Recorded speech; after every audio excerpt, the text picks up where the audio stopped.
terkenal nggak pernah sepi. Oh jelas. Pasti ada aja orang di situ nunggu kereta. Saat saya nunggu kereta, saya iseng-iseng tuh motoin situasi sekitar. Setelah itu, saya melihat sosok perempuan yang wajahnya tuh pucet, pakai baju putih panjang dan pakai sendal jepit.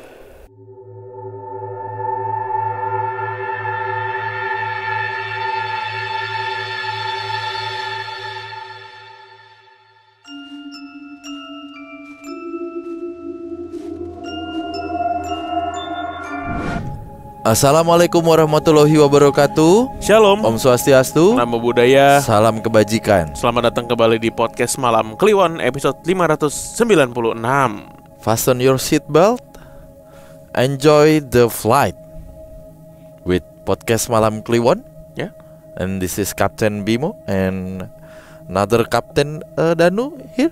Ya, we Kok ada ya-nya? Kayak jualan. Gak ada ya. Maaf ya Kapten ya. Kali ada gitu ya. Ya. Lihat langit tembak burung dage. Kan pantun dulu. Ya oke. Selamat pagi, siang, sore, malam teman Kliwon. Yang ini menarik ya, ternyata ketika kami kembali dengan format podcast Malam Kliwon, ternyata ya banyak yang baru tahu PMK tuh gimana gitu ya. Betul. Tapi ya beginilah kami, sekali lagi. Kami yang dulu bukanlah yang sekarang. Kenapa jadi tegar tiba-tiba? Apa kabar tuh ya? Oh ini. Ya udah nggak tahu. udah nggak kayak dulu. Simpel sekali jawabanmu Anda. Kan udah bukan yang sekarang. Tahu ya, gitu doang ya ramenya. Ya gimana? Viral sesaat. Kalau kata Mas Danu, karena tidak mengakar. Gitu. Oke, kita awali malam hari ini dengan cerita dari Blitar. Ada yang ulang tahun. Blitar. Iya, baru banget. Baru banget tuh. Jokes Ada yang 2025. ulang tahun. Iya. Blitar. Iya, ada ulang tahun. Kok bukan Black Forest? Nah, kok bukan Black Magic? Mau mendingan dikirimin Black Forest apa Black Magic lo ulang tahun? Black Mamba. Ngirimnya pakai apa? Pakai goset. Pakai panji. Halo Bro Danu dan Bro Bimo. Saya mau berbagi salah satu cerita misteri yang saya alami sendiri waktu kecil. Sebenarnya banyak sekali yang bisa saya bagikan di sini. Ini salah satunya yang membekas dalam ingatan saya. Paling menyeramkan sekaligus penuh pertanyaan. Cerita ini diawali dari rumah masa kecil saya di sebuah kecamatan di Blitar, Jawa Timur yang terkenal karena budaya siraman pusaka, mirip kayak sekatenan di Solo. Saya waktu kecil tinggal bersama Mbah Putri dan Mbah Kakung saya. Mbah Kakung saya seorang marketing asuransi. Udah ada dari zaman dulu ya. Makanya keren banget itu Mbah, marketing asuransi. Apa mbahnya umur 40-an? Itu mah bukan Mbah.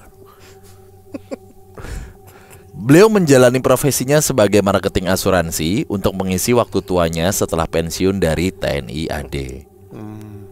Kecintaannya bertemu orang-orang membuat beliau tidak mau ditempatkan di kantor di bagian administrasi atau akuntansi yang memang menjadi salah satu bidang kebiasaannya juga. Beliau senang berkeliling mencari nasabah asuransi sampai ke pelosok-pelosok desa, bahkan sampai pegawai-pegawai negeri. Di kantor kota madya dan juga kabupaten itu pernah menjadi nasabahnya. Di masa itu usia saya masih sekitar 10 tahun, masih SD. Beliau yang suka cari nasabah dan dikenal senior, sering mendatangi dan bahkan didatangi nasabah lama. Meskipun hanya sekedar melanjutkan hubungan silaturahmi aja sebenarnya.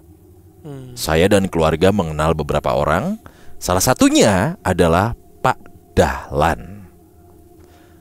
Pak Dahlan adalah nasabah lama Mbah Kakung yang berprofesi sebagai PNS di kantor PU Kabupaten. Rumahnya lumayan jauh nih rumahnya dari tempat tinggal kami. Tapi beliau tuh sering datang di saat libur kantor.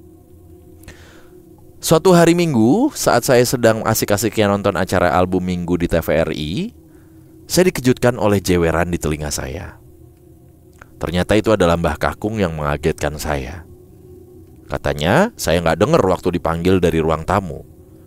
Saya nonton TV di ruang keluarga yang terpisah dinding dan tirai dengan ruang tamu. Mbah Kung minta saya mengembalikan 2 gelas teh ke dapur karena ada tamu. Oh, mengambilkan, sorry. Saya yang masih kecil tentu saja ya nurut lah sama perintahnya. Saya ke dapur dan minta Mbah Putri membuatkan teh 2 gelas. Lalu saya mengantarkannya ke ruang tamu. Di sana saya buru-buru memberikan teh pada kakung dan tamunya, karena saya nggak mau melewatkan acara album minggu yang hanya ada tiap hari Minggu. Setelah menaruh teh pertama di depan Mbah Kakung, saya menaruh satu lagi di depan tamunya. Di situ saya ingat betul kok, tamunya adalah Pak Dahlan. Beliau pakai jaket parasut warna hijau army yang biasa dipakainya kalau main ke rumah, dan kacamata minus yang tebal. Beliau duduk di kursi tamu pojok menghadap saung di seberangnya. Pak Dahlan tersenyum padaku, lalu saya buru-buru ke dalam lagi melanjutkan nonton.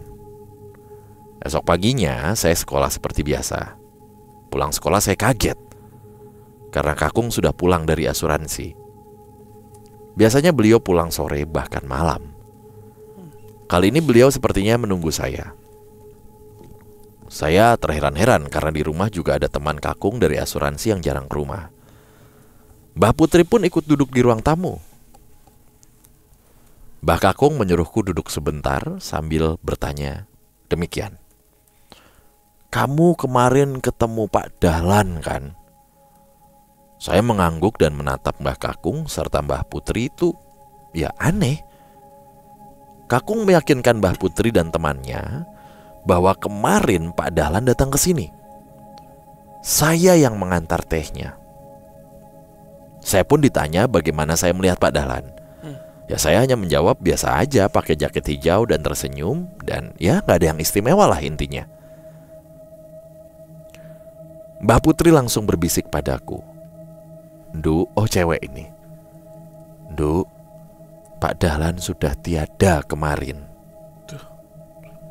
Aku terkejut dan belum pikir macam-macam. Mbah Kakung pun berkata pada temannya, wih merinding gua. Jam kecelakaannya bisa dijelasin mas? Jam 8 pagi sebelum kesini, deket rumahnya di sana. Belum sampai keluar desa kok, ujar kawan Mbah Kakung ini. Aku terperangah gak percaya. Lalu siapa yang ketemu kemarin dan bertamu di rumah sini? Jelas-jelas meskipun saya buru-buru mau nonton album minggu, saya ingat betul yang bertamu kemarin itu Pak Dahlan. Gak ada yang diragukan.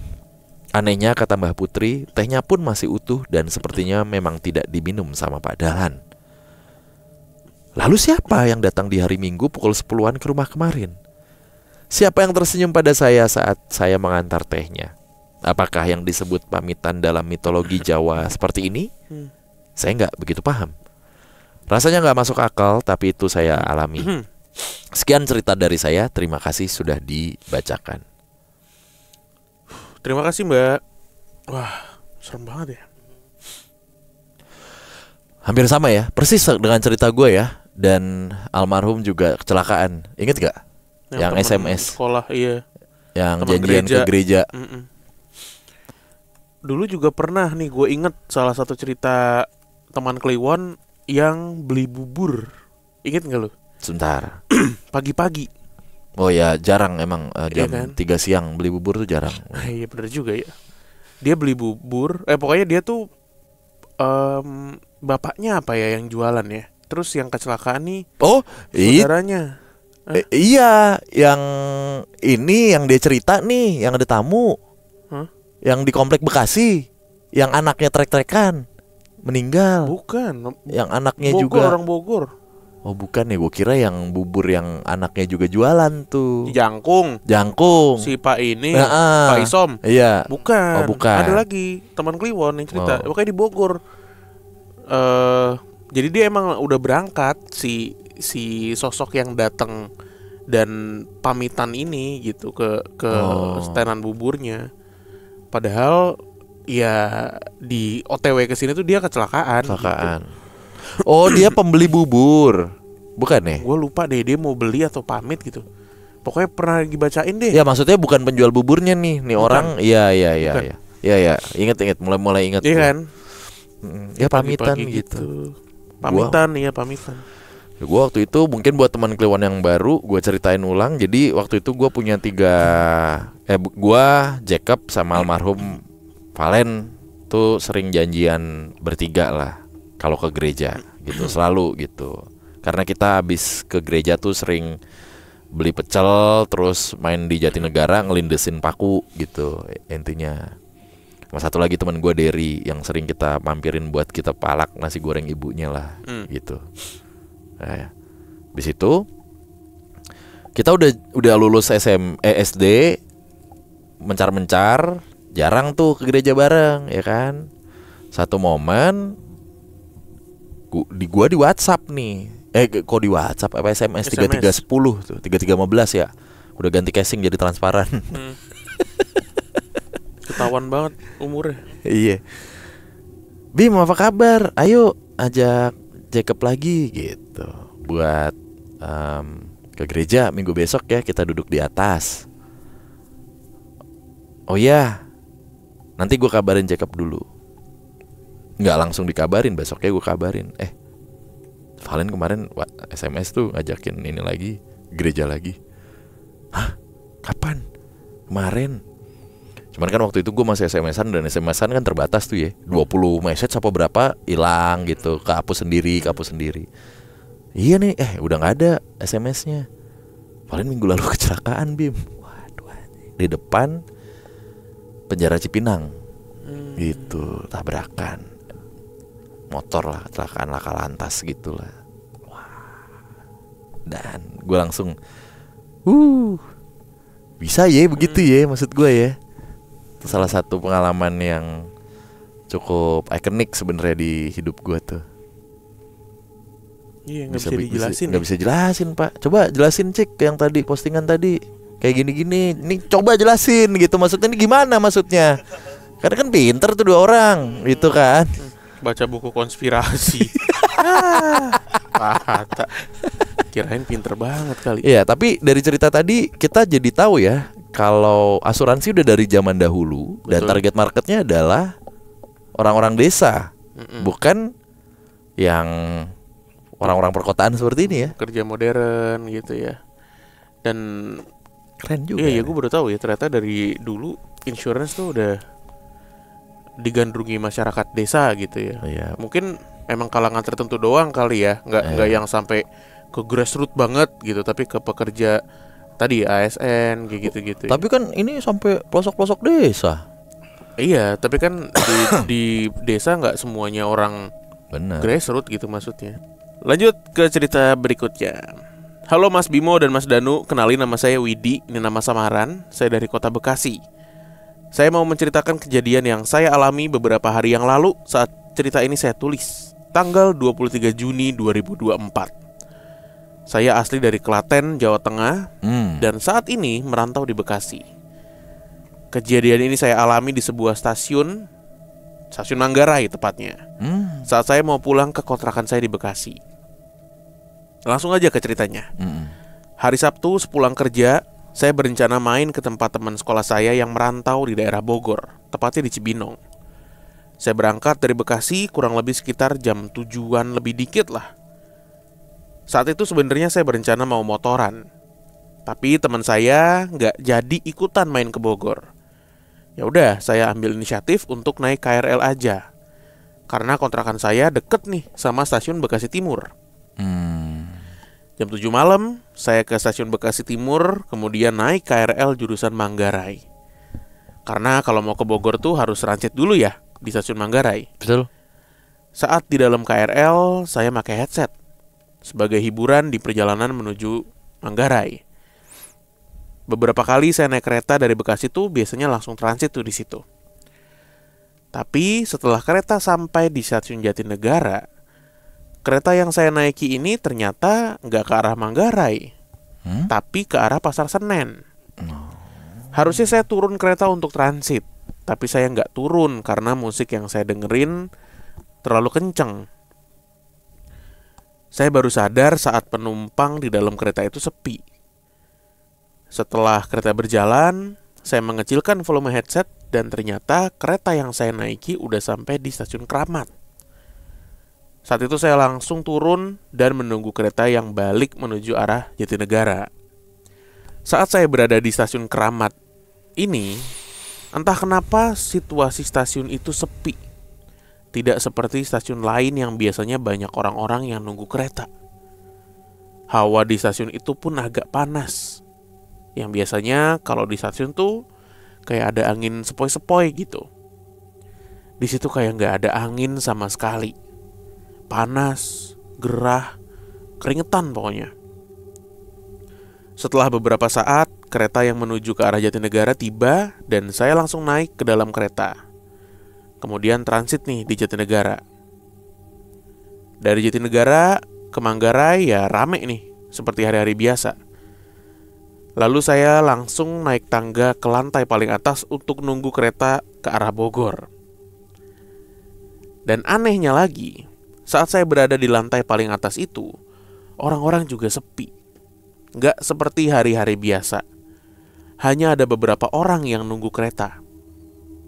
Tahu kan, Manggarai itu terkenal nggak pernah sepi. Oh jelas. Pasti ada aja orang di situ nunggu kereta. Saat saya nunggu kereta, saya iseng-iseng tuh motoin situasi sekitar. Setelah itu, wah, merinding gue. Saya melihat sosok perempuan yang wajahnya tuh pucet, pakai baju putih panjang dan pakai sendal jepit. Tapi dia nggak bawa apa-apa. Dia cuma berdiri aja di pinggir peron sambil agak nunduk. Saya nggak nanya apapun ke perempuan itu, karena saya beranggapan mungkin sama aja dia juga lagi nunggu kereta jurusan yang pengen dia naikin. Setelah beberapa saat, orang-orang mulai berdatangan dan mulai rame kayak biasa. Setelah kereta jurusan Bogor datang, saya langsung naik ke gerbong kereta dan lanjut ke Bogor. Dari Manggarai ke stasiun Citayam, kondisi aman aja.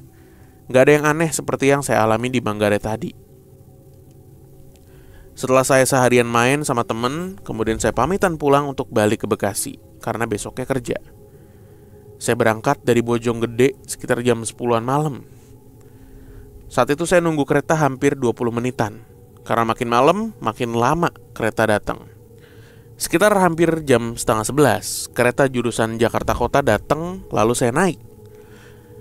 Seperti biasa, biar gak jenuh saya duduk sambil dengerin musik. Setelah sekian lama dengerin musik, kereta tiba di Manggarai jam 11 malam. Saat saya turun dari kereta, saya lihat sosok perempuan yang saya lihat sebelumnya. Tapi posisinya dia di pojokan. Stasiun Manggarai lantai paling atas tuh kayak bangunan baru. Seperti mau dibikin jalur kereta gitu tapi belum bisa dipakai. Posisi perempuan itu di pojokan bangunan gitu. Tapi dia duduk membelakangi orang-orang yang turun dari kereta. Saya nggak hiraukan. Saya langsung turun ke lantai 1, peron 34 untuk nunggu kereta jurusan Cikarang. Saat sampai di lantai paling bawah, security ngasih info bahwa kereta jurusan Cikarang itu berangkat jam 11:30 malam. Saat itu kondisinya banyak orang, rame banget. Tapi yang rame cuma peron 34 aja. Karena pada nunggu kereta jurusan Bekasi Cikarang tuh. Setelah beberapa saat, saya iseng-iseng motoin sekitar. Saya juga moto di peron yang kondisinya itu kosong. Gak ada orang sama sekali. Kemudian salah satu foto itu saya jadikan story. Termasuk foto peron yang sepi. Setelah itu HP saya kantongin dan cuma dengerin musik aja. Gak lama HP saya bunyi karena ada chat masuk. Saat saya buka, salah satu teman saya komen, "Yang di foto itu siapa? Kok ada cewek duduk sendirian di bawah tangga gitu?" Sontak saya langsung memperhatikan story saya. Tapi di HP saya itu gak ada apapun. Cuma ada peron dan lampu yang agak remang. Lalu saya bilang ke teman saya, "Cewek apaan? Orang cuma foto kosongan gitu." Lalu teman saya ngirim screenshot story saya dan dikirim ke saya. Dan anehnya, screenshot dari teman saya itu ada foto ceweknya. Setelah saya perhatikan, cewek itu sama persis seperti perempuan yang saya lihat. pakai baju putih, rambutnya panjang, mukanya pucat. Dan saya melihat ke tangga yang saya foto tadi, di situ nggak ada apa-apa. Kemudian saya coba untuk nggak mikir yang aneh-aneh. Saya tetap lanjut dengerin musik. Gak lama kemudian kereta Cikarang datang dan saya naik ke gerbong kereta itu. Saat saya naik, di sebelah saya ada perempuan lagi yang mukanya itu pucat. Dia berdiri di samping saya, tapi saya nggak mikir aneh-aneh tentang sosok itu. Saat saya masuk gerbong, entah kenapa gerbong yang saya naiki itu kayak jadi gerbong perempuan. Seperti kita tahu, KRL itu gerbong pertama sama gerbong terakhir kan khusus perempuan ya. Nah, saya baru sadar setelah saya masuk ke gerbong tersebut, saat kereta mulai jalan, kenapa isinya nih cewek semua ya? Dan gak ada yang berdiri, semuanya duduk di kursi kereta. Padahal pas ngantri masuk gerbang tadi tuh orangnya banyak banget. Hawa di dalam gerbong itu terasa anget. Padahal setahu saya kalau naik KRL tuh dingin. Tapi kondisi malam itu anget dan bikin merinding. Setelah saya perhatikan, ternyata semua perempuan yang ada di dalam gerbong itu mukanya pucat. Gak ada yang ngobrol sama sekali dan kondisinya sepi. Gak kayak gerbong pada umumnya. Semua orang di situ mukanya pada nunduk semua. Kemudian saya mikir, nih apa saya salah naik gerbong ya? Kok cewek semua gitu? Lalu saya berjalan untuk menuju ke gerbong sebelahnya. Karena saya lihat di situ rame, orang sampai banyak yang berdiri. Setelah saya sampai di gerbong sebelah, situasinya tuh jauh berbeda. Yang awalnya tuh anget dan panas, di gerbong itu jadi dingin, rame, dan banyak banget orang. Masih pada desek-desekan tuh berdiri. Setelah beberapa saat, saya sambil nengok dan memperhatikan gerbong yang sebelumnya saya naiki. Dan kondisinya sama, gak ada orang yang berdiri di gerbong itu. Kemudian saya iseng-iseng buka HP dan ada beberapa komen yang sama. Dibilang bahwa ada sosok perempuan yang duduk di bawah tangga stasiun. Lalu saya takut ya. Akhirnya story yang saya bikin tuh saya hapus, biar gak ada hal aneh-aneh. Setelah saya hapus dan saya nengok ke belakang, ngelihat gerbong tadi, kondisinya jadi berbeda. Di situ banyak orang, rame. Banyak yang sambil berdiri, gak cewek doang tapi banyak cowok juga. Saat itu saya kayak baru sadar, sebenarnya ada kejadian apa nih malam ini. Musik saya matiin, headset saya lepas, dan ternyata saya sadar kalau saat saya bikin story tadi itu, mungkin ada yang gak terima atau gak membolehkan fotonya dibuat story. Makanya dia ngikut sampai dalam gerbong kereta. Setelah kereta sampai di stasiun Bekasi Timur, saya turun lalu pulang sambil kepikiran sebenarnya sosok perempuan itu siapa ya. Sampai di kosan pun saya masih belum bisa tidur. Akhirnya baru bisa tidur sekitar jam 3 pagi. Itu bang, kejadian kecil yang saya alami di stasiun Manggarai. Maaf kalau panjang dan kurang jelas ya. Oke. Sehat panjang umur buat Mas Bimo, Mas Danu, Amin. serta tim PMK. Amin. Oh, Widi ini ternyata laki-laki ya. Nah ini memang universal. Universal. Apa universal nama Widi itu? Unisex. Unisex. Kayak sepatu. Unicorn. Mancung. Jidat kok mancung lu gimana? Yuni Sarah. Mantep. Mancung. Suaranya. Iya. Sama daripada mancung apanya? Hidungnya mancung. Bener. Treatment. Uni apa lagi? Uni Soviet? Wah, bubar. Mancur. Ya. Potong. Dibip aja nggak tahu kan? Iya. Kalau ini masih aman. Tahu juga mau ngelawan lu. Ya. Tangan kiri aja bang, bener. Aduh. Jadi memang ya gimana ya? Berarti ini kan Manggarai New Generation kan ini ya, yang udah bertingkat kan? Tapi gue mau nanya deh, kalau stories tuh dihapus Ada di archive nggak sih? Apa hilang? Ada. Tetap ada nggak sih? Nggak ada ya? Nggak ada. Kalau udah lewat baru Baru ada di kesimpan. archive. Iya. Gue penasaran soalnya. Benar. Oh, Jadi Sorry, kenapa? kan bisa minta sama temen ya yang screenshot ya? Yang Iya, benar. mintain bisa, dah. bisa. Iya fotonya, penasaran gue. Masa nggak mau distoriesin? Ini berarti tuh keputar gitu aja ya Apanya? si mbaknya nih sebenarnya di dalam kereta nih. Kok keputar? Apa maksudnya di iniin aja sama dia ya si sosok Diikutin. ini ya? Heeh. Kalau dipikir mah gitu. Iya, Apa gua sempat bingung pindah sih. dimensi apa gimana? Kayak mungkin penglihatannya ditutupin sebentar kali ya atau gimana ya? Ya, Soalnya makanya kan gerbong asli gerbong yang dia naikin kan ternyata rame juga gitu. makanya apa pindah dimensi atau ini berapa kali pindah sih tadi berarti tuh? Sekali. Jadi kan gini, dia kan masuk nih. Masuk Masuk ke gerbong. awal. Set, masuk gerbong. Kok cewek semua, ya kan? Heeh. Habis itu dia nggak enak kan, apa nih gerbong cewek ya? Oh bukan, maksud gue yang ini, Yang sorry, yang dia sampai ke pasar Senen gitu-gitu. Ah, itu mah Iya, pas nggak- berangkat. itu pas berangkat, nggak ada iya, horornya nggak kalau ada itu. horornya kan. Maksudnya pindah-pindahan kagak langsung ke sini aja gitu. Makanya lu. Iya, gue juga tadi Iya gue kan? jadi tahu urutan stasiun nih habis ini. Iya. Maksud gue tuh muter gitu jadi. Iya, jadi keder kitanya. Intinya gitu, dia masuk, kok cewek semua ya, apa gue salah gerbong? Dan kok anget nih gerbong. Dia pindah ke gerbong sebelahnya. Normal, rame.